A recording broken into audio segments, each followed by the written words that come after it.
Babala po, sensitibo ang sunod naming ulat. Hindi namatay sa bugbog ang nasawing freelance model at content creator sa Quezon City.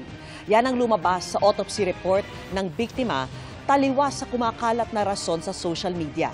Ang dating nobyo naman na naghatid sa model sa ospital, natagpuan namang wala ng buhay sa kanyang tinitirhan.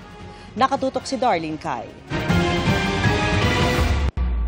Hindi pa rin tiyak ng Quezon City Police District kung ano ang ikinamatay ng 23 taong gulang na freelance model na si Gina Lima. Isinugod siya sa ospital noong linggo nang hindi na raw siya magising.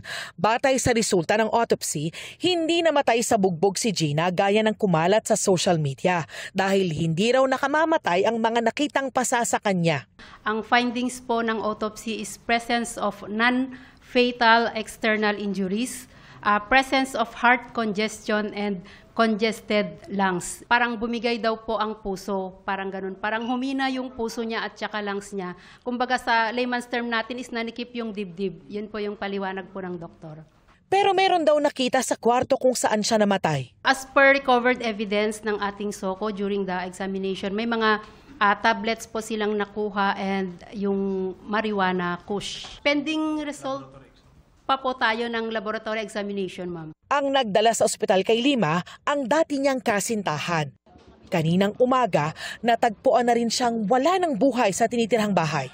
Mahal na mahal kita, hindi kita nayakap, pero kung pinampatay ka, saka kita nayakap. Hindi ko naipadama sa iyo yung yakap na yun. Ayon sa kanyang kaanak, matindi raw ang pinagdaanan ng dating kasintahan ni Lima matapos ang pagkamatay ng dating nobya. Ang kanyang pagdadalamhati, pinalala pa raw ng ilang social media posts na sumisisi sa kanya. Tinitignan namin na isa sa mga naging sanhi ng kamatayan ng pamangkin ko, yung kanyang pagkamatay, dahil sa sobrang dami na nag-judge sa kanya sa social media. Hindi ko alam kung saan nila kinuha ang kanilang mga impormasyon. Sana maging lesson to sa lahat.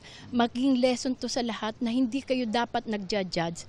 Inaalam nyo muna ang istorya. Paglilinaw ng QCPD, saksi at hindi suspect ang turing sa dating kasintahan dahil wala pa silang nakikitang ebidensya ng foul play sa pagpanaw ni Lima. Patuloy ang investigasyon sa insidente. Para sa GMA Integrated News, Darlene Kai, Nakatutok, 24 Oras.